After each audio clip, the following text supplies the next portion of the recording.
नमस्कार दोस्तों। सुना है देश के प्रधानमंत्री मोदी कोरोना काल में जिस ढंग से लोगों की मौतें हो रही है, लाखों करोड़ों लोग जो कष्ट सह रहे हैं, उसे देखकर बहुत दुखी है। सुना क्या है, ऐसा खुद प्रधानमंत्री मोदी ने कल तब कहा जब किसानों से वर्चुअल संवाद कर रहे थे और किसान निधि के लिए किसानों के लिए अगली किस्त जारी करने का ऐलान कर रहे थे। लेकिन सवाल यह है कि ये कहना और कहने के बाद अगले दिन अखबारों की सुर्खियों में छा जाना कि प्रधानमंत्री कितने दुखी हैं, कष्ट लोगों ने सहा, वो कष्ट प्रधानमंत्री मोदी तक भी पहुंचा। और यहां तक कि उनका यह कहना कि अनेक लोग जिस दर्द से गुजरे हैं वो मैं भी महसूस कर रहा हूं। तो क्या आपको लगता है कि प्रधानमंत्री मोदी वही दर्द महसूस कर रहे हैं जो दर्द वो लोग महसूस कर रहे हैं जिनके परिजन कोरोना के दौरान अस्पताल न मिलने की वजह से, बेड न मिलने की वजह से, आईसीयू में जगह न मिलने की वजह से, दवाएं न मिलने की वजह से, ऑक्सीजन सिलेंडर न मिलने की वजह से दम तोड़ गए?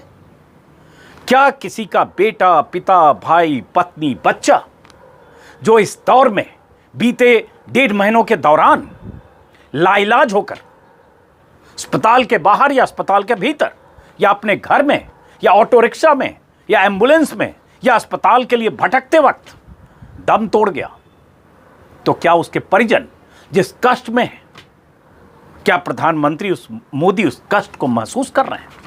अगर ऐसा कहते हैं तो देखना होगा कि बीते 6 सप्ताह के दौरान, बीते 1.5 महीने के दौरान प्रधानमंत्री मोदी क्या करते रहे। अगर प्रधानमंत्री मोदी कहते हैं कि जिस दर्द से लोग गुजरे वो मैं भी महसूस कर रहा हूं, तो क्या दुखी प्रधानमंत्री, दर्द को समझने वाला प्रधानमंत्री उस दौर में बंगाल में रैलियां कर सकता है जब दिल्ली, यूपी, राजस्थान, महाराष्ट्र और दूसरे राज्यों में, गुजरात, एमपी, तमाम राज्यों में जब लगातार मौतें हो रही थी? क्या इस मुल्क का प्रधानमंत्री जब शमशानों में लाशों का अंबार लग रहा था, जब चिताएं हर शहर में जल रही थी और ये खबरें हर जगह पूरी दुनिया में फैल रही थी, तब एक दुखी प्रधानमंत्री क्या बंगाल में रैलियां करते वक्त दीदी ओ दीदी जैसे नारे लगाते हुए ये कह सकता है कि इतनी भीड़ जिसे देखकर मैं खुश हूं और ऐसी भीड़ मैंने देखी नहीं? क्या कह सकता है? जरा सुनिए, उस दौर में जब दिल्ली में और कई राज्यों में मौतें हो रही थी, अस्पतालों में बेड न मिलने की वजह से या दाखिला न मिलने की वजह से या ऑक्सीजन के बगैर सांसें टूट रही थी, तब प्रधानमंत्री मोदी बंगाल में क्या कह रहे थे? सुनिए जरा। 38 सेकंड का ये उनके भाषण का अंश है, लेकिन ये बहुत अहम है। सुनिए, इससे आपको पता चलेगा कि दुखी प्रधानमंत्री किसानों से बात करते वक्त कहता है मैं दुखी हूं, लेकिन जब चुनाव के दौरान मौतें हो रही थी देश के अलग अलग हिस्सों में, तो रैली में क्या कहता है, सुनना जरूरी है। सुनिए। आज चारों तरफ मैंने ऐसी सभा पहली बार देखी है जी, पहली बार देखी है। अब बताइए, मेरी शिकायत मीठी है कि कड़वी है? आज आपने ऐसा दम दिखा दिया है, ऐसी ताकत दिखा दी है। मैं जहां देख सकता हूं मुझे लोग ही लोग दिखते हैं, बाकी कुछ दिखता ही नहीं है। क्या क्या कमाल कर दिया आप लोगों ने। सुना आपने, 18 अप्रैल की तारीख थी, बंगाल में प्रधानमंत्री मोदी की रैली थी, भीड़ थी, क्योंकि भीड़ जुटाने के लिए जिस ढंग से बीजेपी का पूरा तंत्र, सैकड़ों नेता देश के अलग अलग हिस्सों में वहां जमा थे, दिन रात मेहनत मशक्कत कर रहे थे, तो भीड़ जुटनी थी। उस भीड़ को देखकर मोदी खुश हो रहे थे और क्या कह रहे थे? आज चारों तरफ ऐसी सभा पहली बार दिख रही है, मैं जहां तक देख सकता हूं लोग ही लोग हैं, बाकी तो कुछ दिखता नहीं, बाकी तो कुछ दिखता नहीं। प्रधानमंत्री मोदी को बंगाल में भीड़ दिख रही थी, बाकी कुछ नहीं दिख रहा था। बहुत खुश थे कि जहां भी दिख रहे हैं लोग दिख रहे हैं, लेकिन जब प्रधानमंत्री मोदी बंगाल में ये कह रहे थे, उस वक्त तक, उस तारीख तक लगातार मौतें हो रही थी। दिल्ली, यूपी, गुजरात और अलग अलग राज्यों में, महाराष्ट्र में कोरोना का दूसरा दौर, घातक दौर, जानलेवा दौर भारत में कई हफ्तों पहले दाखिल हो चुका था। तब प्रधानमंत्री मोदी को भीड़ देखकर खुशी हो रही थी। तो एक दुखी प्रधानमंत्री क्या इस तरह से रैलियों में खुशी व्यक्त कर सकता है? लेकिन उन्होंने किया और उसके बाद भी रैलियां करते रहे। तब जबकि लगातार लानत मलामत होती रही, रैलियों में भीड़ जुट रही थी, अस्पतालों में लोग मर रहे थे, दुखी प्रधानमंत्री वहां भीड़ देखकर खुश हो रहे थे। लेकिन क्या उन्हें तब शमशान में जलती चिताओं की तस्वीरें जो अखबारों में छपने लगी थी, ऑक्सीजन सिलेंडर के बगैर मरते लोगों की तस्वीरें जो अखबारों में छप रही थी, उनके खुद के इलाके काशी में, बनारस में बेचैन, परेशान, बिलखते, मरते लोगों की तस्वीरें जो सोशल मीडिया पर शेयर हो रही थी, देश के अलग अलग हिस्सों में जो कोहराम मचा था, क्या प्रधानमंत्री को यह नहीं पता था? क्या प्रधानमंत्री ये सब देख कर तब दुखी नहीं हो रहे थे? क्योंकि उस वक्त चुनाव था और चुनाव जीतने के लिए उन्हें भीड़ चाहिए थी और भीड़ के लिए वो खुद चेहरा थे। उन्हें तब तकलीफ नहीं थी। आज कहते हैं मुझे उतना ही दुख है, उतनी ही तकलीफ है जितना उनको है जिन्होंने कष्ट सहा है, जिनके किसी परिजन ने दुनिया को अलविदा कर दिया है। और इसलिए नहीं कि कोरोना की वजह से मरा, इसलिए क्योंकि इलाज नहीं मिला, क्योंकि सब समय पर हॉस्पिटल में बेड नहीं मिला। यह अलग बात है कि बंगाल की जनता ने प्रधानमंत्री मोदी की तमाम रैलियों के बावजूद, बीजेपी की 6 साल की मेहनत मशक्कत, अमित शाह की रणनीति और पूरी ताकत के बावजूद उनके मंसूबे को बंगाल की जनता ने मटिया मेट कर दिया। यह अलग बात है कि 3 से सीटें कई गुना बढ़ गई, लेकिन मंसूबा तो 200 पार करने का था। मंसूबा तो बंगाल में दीदी ओ दीदी के नारे के साथ दीदी को बेदखल करके सत्ता पर काबिज होने का था। नरेंद्र मोदी आज अगर कहते हैं कि मैं उतना ही दुखी हूं, तो सवाल यह भी उठता है कि कई दिनों से वो गायब थे। एक दुखी प्रधानमंत्री, जब देश में हर शहर में लोग मर रहे हैं, गांव-गांव में कोरोना फैल रहा है, उत्तर प्रदेश के 27 जिलों से खबरें आ रही है कि 2000 से ज्यादा लाशें गंगा के किनारे या तो ऐसे ही दफना दी गई, जिन लाशों के ऊपर से रेत हट रही है तो जिस्म दिख रहा है, या गंगा में लाशें तैरती हुई दिख रही हैं। उत्तर प्रदेश के अलग अलग जिलों से होते हुए बिहार तक अखबारों में रिपोर्ट छप रही है। क्या एक दुखी प्रधानमंत्री को यह नहीं दिख रहा है? क्या एक दुखी प्रधानमंत्री को यह नहीं दिख रहा है कि जिस दिल्ली में वो बैठते हैं, जिस दिल्ली में रहते हैं, जहां वो 20,000 करोड़ का सपनों का सेंट्रल विस्टा बनवा रहे हैं, उसी दिल्ली में प्रधानमंत्री निवास से कुछ किलोमीटर के दायरे में, बल्कि कहें तो 20 किलोमीटर या 15 किलोमीटर की परिधि में कई शमशान स्थल हैं और हर शमशान स्थल पर रोज चिताएं जल रही हैं, इतनी जितनी उनकी कैपेसिटी है उससे कई गुना ज्यादा। लकड़ियां कम हैं, लाशें ज्यादा हैं। क्या दुखी प्रधानमंत्री को यह नहीं दिख रहा है? और यह देखकर क्या प्रधानमंत्री वाकई अगर दुखी हैं तो क्या ये दुख आप महसूस कर रहे हैं? मुद्दा यह नहीं है कि प्रधानमंत्री ने कहा वो दुखी हैं और लोगों के कष्ट को देखकर वो महसूस कर रहे हैं। मुद्दा यह है कि क्या आप महसूस कर रहे हैं कि प्रधानमंत्री आपके कष्ट को देखकर दुखी हैं? उत्तर प्रदेश की बात करें, जहां राम राज्य का सपना देखा था, जहां राम राज्य के वादे थे, जहां भगवान राम के मंदिर का शिलान्यास तक कर दिया गया। कोरोना काल में न जाने क्या क्या चीजें हुई, जिसमें कुंभ भी हो गया, अयोध्या में दर्शन भी हो गया, सब कुछ हो गया। लेकिन उसी यूपी में जिले जिले से, गांव गांव से लोगों की मरने की खबरें आ रही है, सिर्फ इसलिए क्योंकि वहां अस्पताल में जगह नहीं है, इलाज नहीं है, कहीं डॉक्टर की कमी है, कहीं ज़रूरी दवाओं की कमी है। क्या एक दुखी प्रधानमंत्री को उस सूबे का हाल पता नहीं है, जिस सूबे के एक इलाके से, काशी से, महादेव की नगरी से वो जीत कर आए। क्या दुखी प्रधानमंत्री को यह नहीं पता है कि गुजरात में क्या हो रहा है? मौतों का आंकड़ा छुपाया जा रहा है। पिछले साल से इस साल की तुलना अगर करेंगे, 70,000 ज्यादा मौतें हुई 70 दिनों में। लेकिन सरकार उन आंकड़ों को दिन रात छुपाने में जुटी है। अखबार की हेडलाइन, सुर्खियां, गुजराती अखबार रंगे पड़े हैं। गुजरात के प्रधानमंत्री तो गुजराती हैं, अमित शाह तो गुजराती हैं, गुजराती भाषा पढ़ते और जानते होंगे। तो आंख खोलकर बीते 6 दिनों का, 10 दिनों का गुजरात समाचार, दिव्य भास्कर, संदेश, सौराष्ट्र टाइम्स खोलकर क्यों नहीं पढ़ते? मुझे यकीन है कि पढ़ते होंगे। मुझे यकीन है कि उनकी सोशल मीडिया टीम उन तक ये हेडलाइंस पहुंचाती होगी, क्योंकि प्रधानमंत्री और उनके साथ के लोग, उनकी पूरी आईटी सेल लगातार नजर रखती है कि कहां क्या छप रहा है।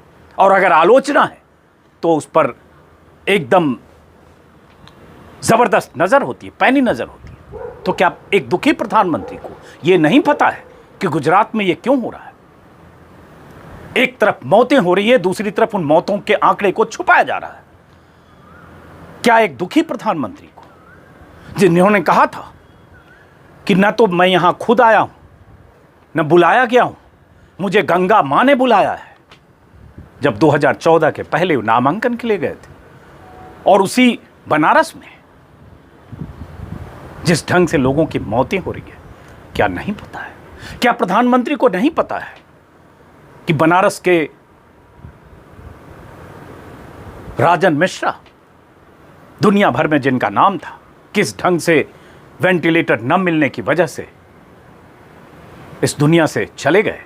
और उनके बेटे ने, जब राजन मिश्रा के नाम पर बनारस में कोविड सेंटर बनाने का ऐलान हुआ, राजन मिश्रा के साथ प्रधानमंत्री मोदी की मुस्कुराती हुई तस्वीर चिपकी, क्योंकि प्रचार के बगैर प्रधानमंत्री मोदी नहीं रह सकते।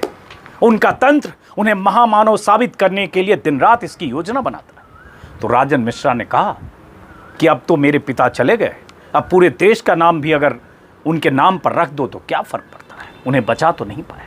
और बहुत कुछ कहा उन्होंने। तो क्या एक दुखी प्रधानमंत्री को ये सब नहीं पता है? रोते बिलखते लोग, परेशान मां, परेशान पिता, छोटी छोटी बच्चियां जिनके सिर से मां बाप का साया उठ गया। क्योंकि इसलिए नहीं कि कोरोना हुआ, इसलिए क्योंकि अस्पताल में इलाज नहीं हुआ, बेड नहीं मिला, दवा नहीं मिली, चिकित्सा नहीं मिली, एडमिट नहीं हो पाया। और तो और ऑक्सीजन सिलेंडर, ऑक्सीजन नहीं मिल पाया, सांसें नहीं ले पाए।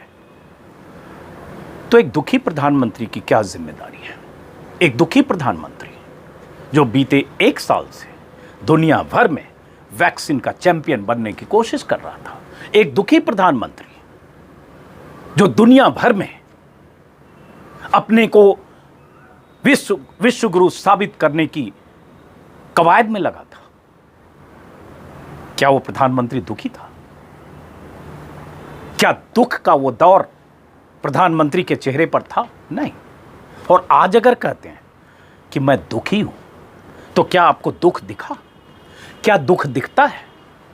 क्या दुख तब दिखा था जब कुछ दिन पहले प्रधानमंत्री मोदी टेलीविजन चैनलों पर अवतरित हुए थे? क्या दुख कल तब दिखा जब किसानों से संवाद कर रहे थे?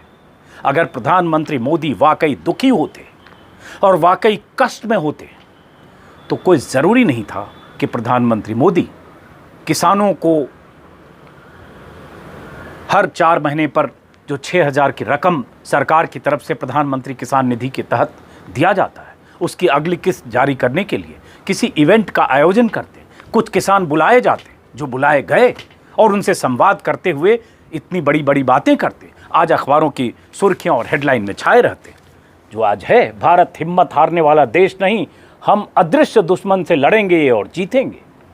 अखबारों की हेडलाइन, सुर्खियां, कोरोना से लड़ेंगे भी और जीतेंगे भी, भरोसा। और आज की अखबारों की हेडलाइन, प्रधानमंत्री मोदी नहीं बनते अगर कल वो किसानों के साथ वर्चुअल मीटिंग नहीं करते। तो क्या एक दुखी प्रधानमंत्री को हेडलाइन मैनेजमेंट के लिए, हेडलाइन में बने रहने के लिए, सुर्खियों में बने रहने के लिए इस तरह के कवायद की जरूरत है?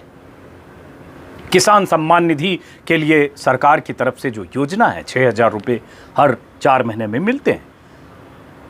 कई किस्तें मिल चुकी, 8वीं किस्त अभी जारी हुई, 7 किस्तें पहले मिल चुकी। तो ये इस दौर में जब देश इस कष्ट से गुजर रहा है, जब देश का शायद ही कोई आदमी अगले 1-2 महीने में होगा, अगर ऐसा ही चलता रहा, तो जिसका कोई परिजन, दोस्त या दूर दराज का रिश्तेदार इस कोरोना के दौर में काल के गाल में न समा गया हो। ऐसे वक्त में जरूरत थी क्या? एक सरकारी तंत्र है, सरकारी तंत्र के तहत किसानों की किस्त रिलीज हो जाती, लेकिन तब ये हेडलाइन कैसे बनती? ये सुर्खियां, ये आज जो अखबारों की सुर्खियां हैं जिसमें प्रधानमंत्री कितने कष्ट में हैं, और कल से आज सुबह तक, दोपहर तक टेलीविजन चैनलों पर जो उनकी तस्वीरें चल रही हैं, उनके वीडियो चल रहे हैं, उनके संदेश चल रहे हैं, जिससे लग रहा है कि प्रधानमंत्री कितने दुखी हैं, कितने कष्ट में हैं। ये कैसे होता? बीच के कई दिन गायब रहना, उसके बाद फिर राष्ट्र के नाम संदेश के लिए आना, फिर संदेश के बाद फिर गायब हो जाना, फिर उसके बाद राज्यों की जिम्मेदारी ठहरा देना कि राज्य तय करें, फिर वैक्सीन की बात आई तो वैक्सीन की जिम्मेदारी राज्यों को दे देना, फिर राज्य ग्लोबल टेंडर करने लगे, राज्यों में आपस में प्रतियोगिता होने लगे, और उसके बाद कहें कि मैं दुखी हूं। जब सब कुछ अच्छा चल रहा था, जब कोरोना की रफ्तार धीमी हो गई थी, तब प्रधानमंत्री महामानव की तरह, उन्हें महामानव की तरह पेश किया जाने लगा। जब सब कुछ बुरा हो गया तो प्रधानमंत्री मोदी बीच बीच के गैप में मौन होते हैं, फिर अचानक इस तरह से आते हैं। फिर बीच में ऐसा भी होता है कि पब्लिसिटी ब्रिगेड, ब्रिटेन के द गार्डियन में छपे संपादकीय प्रधानमंत्री मोदी की आलोचना, प्रधानमंत्री मोदी की नीतियों के खिलाफ लिखे लेखों का जवाब देने के लिए यूपी से छपने वाले लोकल गार्डियन में, द डेली गार्डियन में बीजेपी प्रवक्ता की तरफ से लेख छपता है, और बीजेपी के दर्जनों नेता मंत्री ट्वीट करके प्रधानमंत्री को फिर से एक बार महामानव साबित करने की कोशिश करते हैं कि प्रधानमंत्री मोदी कितना काम कर रहे हैं। तो एक दुखी प्रधानमंत्री यही सब करता है क्या? एक दुखी प्रधानमंत्री क्या करना चाहिए था? पता नहीं सोशल मीडिया में आपने वो तस्वीर देखी है कि नहीं।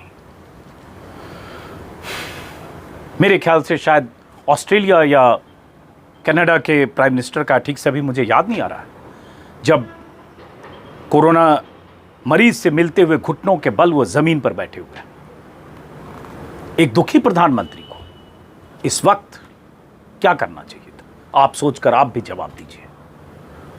और अगर आपको लगता है कि वाकई वो बहुत दुखी हैं और उनके इस कह देने भर से आपको लग रहा है कि आपके दुख में वो शरीक हैं, तो ये भी बताइए, मैं भी समझूंगा। कमेंट बॉक्स में बताइए। हालत तो ये है कि प्रधानमंत्री जिन लोगों को ट्विटर पर फॉलो करते हैं, जो प्रधानमंत्री के कट्टर समर्थक अंधभक्त हैं, जो प्रधानमंत्री के लिए मरने मारने को उतावले रहते थे, उनमें से कुछ लोगों की भी मौत हुई। प्रधानमंत्री को गुहार लगाते रह गए, ट्विटर पर टैग करते रह गए, मौत हो गई। तो एक दुखी प्रधानमंत्री, जब देश में हर रोज मौतें हो रही हो, जब देश के अलग अलग हिस्सों में रोने की, कराहने की आवाजें आ रही हो, फिजाओं में लाशों के जलने की गंध हो, गंगा के किनारे, उस पवित्र गंगा के किनारे जिसका जिक्र प्रधानमंत्री कहते हैं, और ये भी कहते हैं मेरी नीयत गंगा की तरह साफ है, उस साफ नीयत वाले प्रधानमंत्री, गंगा प्रेमी प्रधानमंत्री, और उनके समर्थक उन्हें गंगा पुत्र भी कहते हैं, गंगा के किनारे कई किलोमीटर, सैकड़ों किलोमीटर तक लाशों के मिलने का जो सिलसिला है, गंगा के पानी में, गंगा के किनारे, रेत में, ये सब देखकर सुनकर प्रधानमंत्री कितने दुखी हो सकते थे और कितने दुखी आपको दिखते हैं। कल क्या दुखी दिखे? और अगर दुखी दिखे तो एक दुखी प्रधानमंत्री का क्या एक्शन प्लान होना चाहिए? क्या दुखी प्रधानमंत्री का पिछले 1.5 महीनों के दौरान, 45-50 दिनों के दौरान वो एक्शन प्लान दिखा? क्या दुखी प्रधानमंत्री तब दिखे जब बंगाल में रैलियां खुद भी कर रहे थे, अमित शाह भी कर रहे थे? अमित शाह भी गायब है, कई दिनों से उनका पता नहीं है बंगाल चुनाव के बाद से। होंगे कहीं, गृह मंत्री हैं, व्यस्त होंगे। लेकिन जब देश इस मुश्किल दौर में है तब दिखना चाहिए था। जब चुनावी रैलियों में हुंकार भर रहे थे, 200 प्लस के नारे लगा रहे थे, वहां से जब जनता ने हिसाब किताब करके भेज दिया, देश में अलग अलग जगह कोरोना ने देश के अलग अलग हिस्सों को बुरी तरह से जकड़ लिया, तो गृह मंत्री परिदृश्य में से गायब है। लेकिन प्रधानमंत्री दुखी है, बोलने के लिए दुखी है, दिखने के लिए दुखी हैं या नहीं, आप तय करिए। फिलहाल दोस्तों, इस वीडियो को यहीं ख़त्म करता हूं और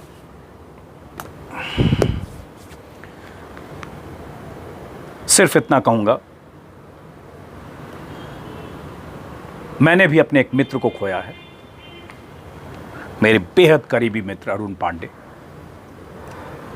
और हम में से कोई ऐसा शख्स नहीं होगा अभी भी और आने वाले दिनों में जिसका कोई न कोई कोरोना का शिकार ना हो। हम सब दुखी हैं, लेकिन फिर भी मैं कहूँगा कि जिसके घर में उसका पिता, भाई, बेटा, बच्चा, पति अस्पताल न मिलने की वजह से, इलाज न हो पाने की वजह से, बेड न मिलने की वजह से, दवा न मिलने की वजह से जिसकी मौत हो गई हो, तड़प तड़प कर सांसों के बगैर, ऑक्सीजन के बगैर जिसकी मौत हो गई हो, उसके दुख का अंदाज़ा हम और आप दोनों नहीं लगा सकते। और जिसे अगर दुख का अंदाजा होगा और दुख का आकलन होगा, वो प्रधानमंत्री सिर्फ ऐसे बयान देकर अपने दुख व्यक्त करने की दुख व्यक्त करने की औपचारिकता नहीं करेगा। एक्शन प्लान दिखना चाहिए था।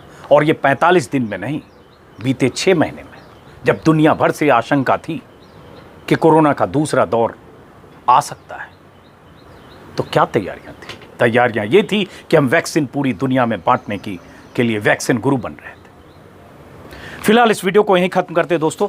सवाल यही है कि क्या प्रधानमंत्री वाकई दुखी हैं? एक और वीडियो इसी विषय पर मैंने बनाया, कुछ विषय छूट गए थे जिसको इसमें शामिल किया।